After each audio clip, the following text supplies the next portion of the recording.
이번엔 진짜다. 풀로 땡기면 복구할 수 있어. 매수 주문이 체결되었습니다.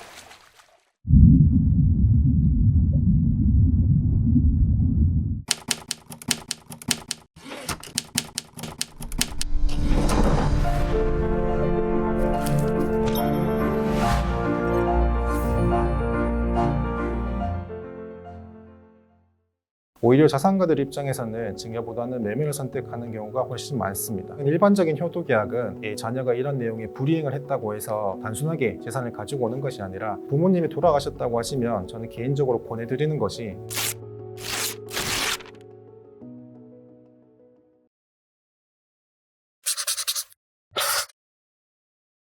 일반적으로 증여를 할지 매매를 할지에 대해서 고민을 한다면 대부분의 경우에 있어서는 증여를 하는 것이 훨씬 편하다고 생각을 하게 될 것 같습니다. 왜냐하면 부모와 자녀 간에 매매를 하게 되면 아무래도 중간에 금전거래가 발생을 하고 이 금전거래에 대해서 어떤 금액으로 설정을 할지도 굉장히 고민이기 때문에 관념적으로는 증여를 하는 것이 편하다라고 생각을 할 수가 있는데 오히려 자산가들 입장에서는 증여보다는 매매를 선택하는 경우가 훨씬 많습니다. 그 이유는 크게 세 가지가 있는데요. 첫 번째는 이 증여세의 특징 때문에 그렇습니다. 증여의 경우에는 같은 사람으로부터 증여를 받았을 때 10년 동안 증여받은 금액을 누적해서 증여세를 산정을 하게 됩니다. 따라서 내가 최초 한 번 정도는 단순 증여를 받을 수는 있겠지만 그 이후에 두 번, 세 번, 여러 번에 걸쳐서 증여를 받게 된다면 결국에는 10년 동안 증여받은 금액을 합산을 해서 산정을 하기 때문에 누진 효과에 따라서 세부담이 많이 발생할 수 있다는 특징이 있습니다. 그리고 증여재산 공제라고 하죠. 우리가 일반적으로 성인 자녀한테는 5천만 원, 미성년 자녀한테는 2천만 원에 대한 공제 범위가 있습니다만 이러한 증여재산 공제 역시 매번 증여를 할 때 공제를 해주는 것이 아니라 이 10년을 두고 새롭게 갱신이 되기 때문에 소위 말해서 단순 증여를 할 때는 10년 주기라고 하는 것이 이러한 증여의 특징 때문에 발생을 하게 됩니다. 화면에서 보시는 계산 자료를 보시면 총 4번의 증여를 받았다고 가정을 하고 있습니다. 증여를 받은 시기는 2017년도와 19년도, 21년, 22년 이렇게 총 4번의 증여를 받았고 증여를 받은 재산도 과수원이나 상가, 임야, 아파트 이렇게 증여를 받았습니다. 증여받은 재산 금액의 총 금액이 20억 원인데 이 20억 원에 대해서 총 4번에 대한 증여를 누진해서 산정을 하게 되면 결국에는 증여세가 6억 2천만 원 정도 발생을 하게 됩니다. 따라서 내가 받은 전체 재산 금액 20억 중에 30%가 넘는 금액이 세금으로 국가에 헌납이 되는 상황이 발생하기 때문에 누진 효과에 따른 증여세는 자산가 입장에서는 재산을 이전하는 좋은 방법이 될 수 없다라고 하는 것입니다. 그리고 두 번째는 이월과세입니다. 이월과세라고 하는 것은 이제 배우자나 직계 존비속에게 증여를 하고 난 이후에 그 증여받은 사람이 그 부동산을 팔 때 향후 10년 이내에 매매를 하게 되면 양도세를 산정할 때 취득금액을 산정할 때 내가 증여받은 시점이 아니고 당초 증여자의 아주 예전에 낮은 금액을 기준으로 취득금액을 산정을 하게 됩니다. 그렇게 되면 양도세를 산정할 때 취득가액이 적게 산정이 되기 때문에 그만큼 양도 차익은 많이 발생을 하고 양도세 부담이 늘어날 수밖에 없죠. 그래서 자녀 입장에서 이 증여세나 취득세를 부담을 하고 큰 마음을 먹고 증여를 받았는데 증여받은 이후에 이러한 이월과세 규정 때문에 내가 원하는 시기에 적절하게 매매를 할 수가 없다고 한다면 그것도 또 하나의 재산 운용 과정에서 단점이 될 수밖에 없습니다. 특히나 요즘처럼 부동산 시장이 많이 조정을 받고 있는 상태에서 내가 원하는 만큼의 매수자가 나타나서 매매를 할 수 있는 기회가 있으면 그 역시 부동산을 처분할 수 있는 좋은 기회가 됨에도 불구하고 이러한 이월과세 규정 때문에 내가 매매를 못하게 되는 경우가 발생을 한다면 굳이 자산가 입장에서는 증여를 할 필요가 없겠죠.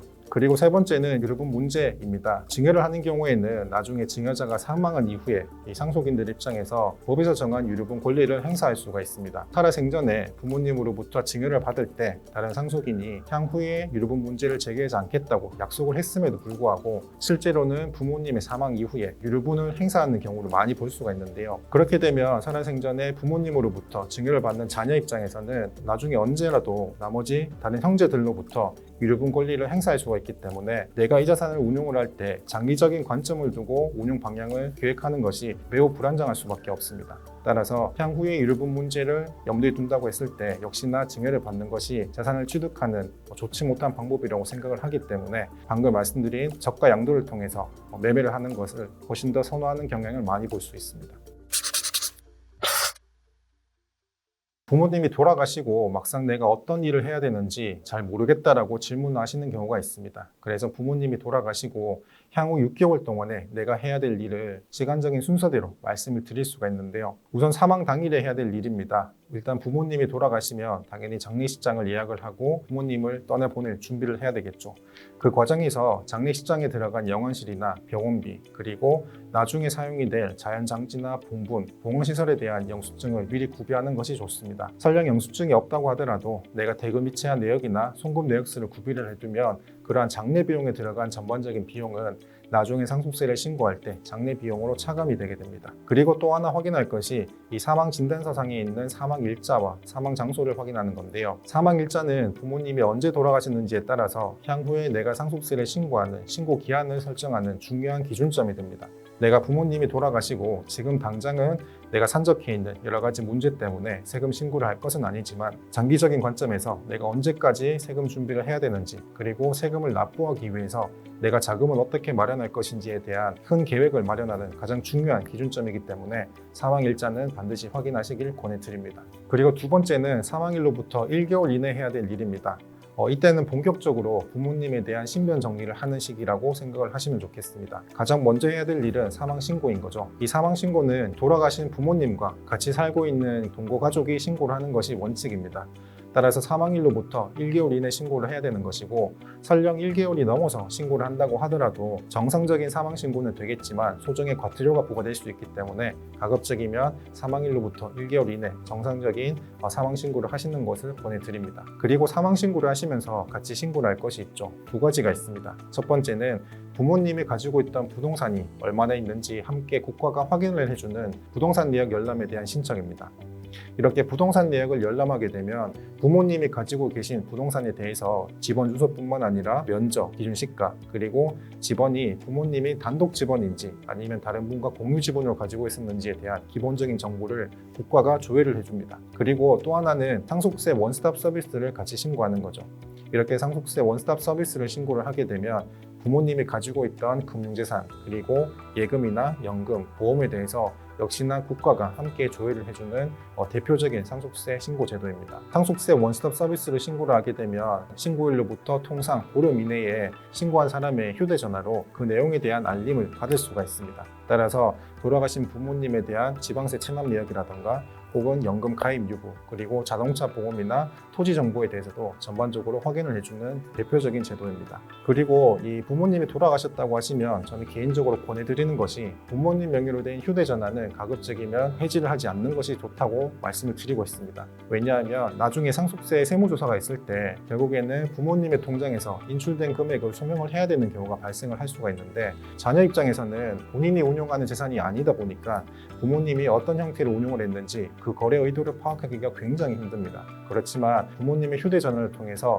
누구에게 얼만큼 어떤 목적으로 현금이 송금이 되었는지 인출이 되었는지를 마지막으로 확인할 수 있기 때문에 부모님의 휴대전화는 가급적이면 해지를 서둘러서 하는 걸 권해드리진 않습니다. 그리고 이러한 상속세 원스톱 서비스를 신고를 하게 되면 일시적으로 부모님 통장에서 현금 인출이 되는 것이 제한이 됩니다. 물론 나중에 상속세 협의 분할이 되고 상속세 신고가 다 이루어지고 난 다음에는 자유롭게 현금 인출을 할 수 있지만 은행 입장에서는 아직까지 상속재산에 대한 정리가 되기 전이기 때문에 상속인이라 하더라도 현금 인출하는 것을 제한을 하고 있습니다. 따라서 내가 그 전에 있었던 대출이 만기가 된다거나 혹은 내가 급하게 현금 서비스를 받아야 되는 경우가 있다면 미리 그 계획을 자금을 잘 운용을 하셔가지고 필요한 만큼 자금을 미리 인출하고 난 뒤에 상속세 원스톱 서비스를 하시길 권해드립니다. 그 다음으로는 이 상속일로부터 3개월 이내에 해야 될 일입니다. 이때는 앞서 돌아가신 분에 대해서 방금 말씀드린 상속세 원스톱 서비스로부터 확인된 자료를 가지고 증권회사나 보험회사, 각종 금융회사를 통해서 거래 내역을 확인하는 그런 시기라고 보시면 되겠습니다. 이때 자료를 확인하는 시점은 부모님의 사망일로부터 10년 이내 그리고 사망 이후 내가 실제로 줘야 하는 날까지 거래 내역을 모두 확인을 하시면 좋겠는데요. 그 이유는 이 상속세라고 하는 것은 이 국가가 결정해서 고지하는 세목이기 때문에 부모님의 사망 이후에 세무조사라고 하는 일련의 절차가 있을 수밖에 없습니다. 그리고 세무조사를 하는 과정에서 국가가 확인하는 기간이 사망 전 10년 이내 기간을 모두 다 확인을 하기 때문에 우리도 역시 세금 신고를 할 때 부모님의 사망 전 10년 이내에 어떤 내용이 있었는지, 사전증여가 있었는지 혹은 추정상속재산으로 볼만한 금액이 있었는지 먼저 확인을 하고 준비를 해야 되는 거겠죠. 그리고 두 번째는 부모님의 사망으로 통해서 단순하게 상속을 받는 것 말고 상속 포기를 할지 혹은 한정 승인을 할지에 대해서도 이 3개월 이내 결정을 해야 되는 것입니다. 말 그대로 상속 포기의 경우에는 내가 상속인임에도 불구하고 나는 상속인이 아니다 라고 하는 의사 표시를 국가에다가 하는 신고 제도입니다. 그리고 한정 승인의 경우에는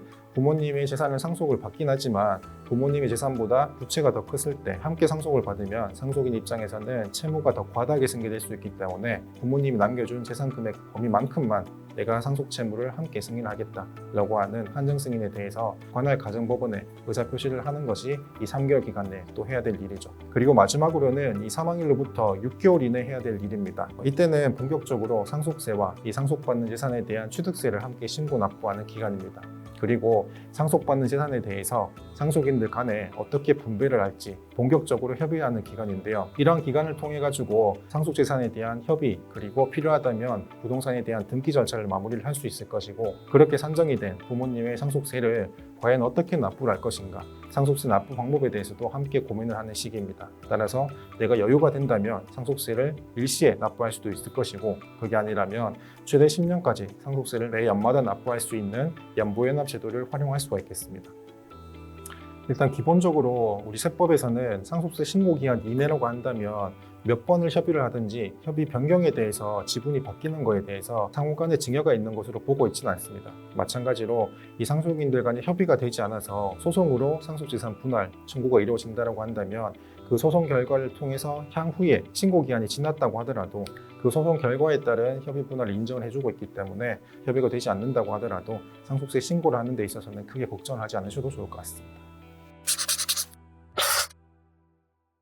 증여를 하는 방법은 여러 가지가 있을 수가 있겠습니다만 일단 가장 기본적으로 면세점 증여라고 해서 세금을 한 푼도 내지 않고 긴 호흡 동안에 내가 증여를 한다고 했을 때 자녀에게 얼만큼 증여를 할 수 있을 것인가 한번 고민을 할 수가 있겠죠. 그래서 이 증여재산 공제 10년 동안 새롭게 갱신이 되는 이 증여재산 공제 범위 한도 내에서 매 10년마다 증여를 하는 경우를 예로 들 수가 있겠습니다. 요즘 같은 경우에는 자녀가 사회로 진출하는 시점이 보통 30살 정도가 되어야 본격적으로 사회생활을 하거나 혹은 결혼 계획을 할 텐데요. 만약에 자녀가 태어나서 30살이 될 때까지 부모가 10년마다 증여를 한다고 하면 총 4번의 증여를 할 수가 있습니다. 자녀가 태어났을 때 한 번, 그리고 10살, 20살, 마지막으로 30살이 되었을 때 총 4회 정도 증여를 할 수가 있는데요. 이 10년 동안 현재 증여재산 범위만큼, 즉 성인 자녀에게는 5천만 원, 미성년이라면 2천만 원 증여를 하게 된다면 자녀가 30살이 되었을 때 총 증여를 받을 수 있는 금액은 1억 4천만 원 가량 받을 수가 있습니다. 그리고 매년 물가 상승률이 4% 정도 이루어진다고 했을 때 그 물가 상승을 고려했을 때는 자녀는 총 2억 3천만 원 정도 본인이 안정적으로 세금 부담 없이 증여를 받을 수 있는 금액이 되겠죠. 따라서 이 자녀가 2억 3천만 원이라고 하는 금액을 증여받아서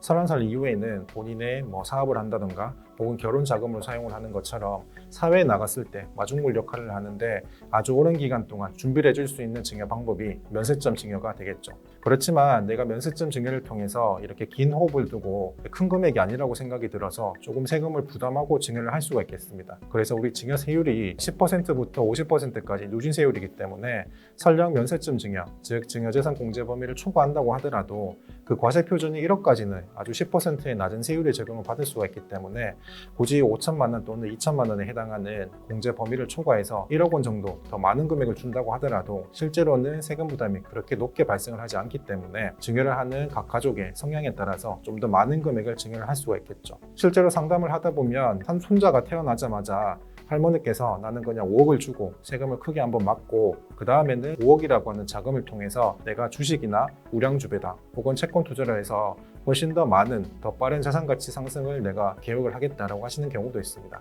그런 경우에는 증여 이후에 자산가치 증가분은 오히려 손주에게 오롯이 남기 때문에 크게 세금 한 번을 내더라도 본인의 자산 운용 계획에 맞춰서 한꺼번에 일시에 큰 금액을 증여하는 것도 또 하나의 방법이 될 수 있겠죠. 일반적으로는 그러한 증여 자체를 소위 말해서 효도계약이라고 합니다. 그래서 맨 처음에 본인이 가지고 있는 상가나 아니면 아파트를 내가 자녀한테 주되 아직까지는 내가 노후 생활을 보낼 기간이 남아있을 것으로 판단이 되기 때문에 단서를 다는 거죠. 효도를 하는 조건으로. 실제로는 한 달에 한 번씩 외식을 한다든가 혹은 일주일에 한 번씩 같이 병원을 모시고 간다든가 그리고 문안 인사를 자주 드린다든가 이런 세세한 내용에 대해서 효도 계약을 했음에도 불구하고 자녀가 이런 내용을 어기지 않는 경우에는 당초 증여한 재산을 내가 다시 가져올 수 있다라고 하는 계약을 만들 수가 있는데 사실상은 일반적인 효도 계약은 이 자녀가 이런 내용에 불이행을 했다고 해서 단순하게 재산을 가지고 오는 것이 아니라 대부분은 부모와 자녀 사이에 다툼이 발생하기 때문에 소송을 통해 가지고 이 효도 계약에 따른 재산 청구권을 다시 회수해오는 어떻게 보면은 정신적으로나 시간적으로 많은 소모 절차가 수반되는 경우가 많습니다. 상당히 부모 자녀의 입장에서는 소위 말해서 있어서는 안 된 그런 좀 절차가 좀 수반이 될 수 있다. 그럴 가능성이 있다라고 보시면 되겠습니다. 일단 상속을 줄이기 위해서는 상속세라고 하는 것에 대한 본질을 좀 이해할 필요가 있습니다. 제가 생각하는 상속세는 긴 호흡 동안, 긴 시간 동안 조금씩 발생하는 세금의 합계가 이 한 사람의 사망을 통해서 빵 터진다는 특징이 있기 때문에 이 상속세를 준비하기 위해서, 즉 세금을 줄이기 위해서도 내가 특정 행동을 통해서 세금이 유의적으로 줄어드는 경우는 거의 없습니다. 따라서 내가 사망하기 전에 부랴부랴 현금을 증여하거나 부동산을 배우자한테 명의 이전을 한다고 해서 실제로 계산을 해보면 실제로 세금이 적게 나오는 경우도 없을 뿐더러 오히려 세금을 더 많이 내는 경우를 볼 수 있기 때문에 상속을 준비한다고 한다면 우리 가족 울타리 내에서 좀 더 장기적으로 긴 호흡으로 봤을 때 어떤 방향을 통해서 이 자산을 이전하는 것이 좀 도움이 되는지 한번 고민을 해보고 공부를 하시는 것이 가장 좋은 자세가 되지 않을까 생각이 듭니다. 본 방송에서 제공하는 투자 정보는 투자 판단에 참고만 하시기 바랍니다. 강흥보 대표, 최강천 본부장, 이한 전문가, 김민영 전문가는 개인 투자자에게 전화, 메시지 등 개별 접근을 하지 않습니다. 모든 결제는 트레이드 스터디 사이트에서만 이루어지며 별도의 계좌로 입금받지 않습니다. 각별한 주의 부탁드립니다.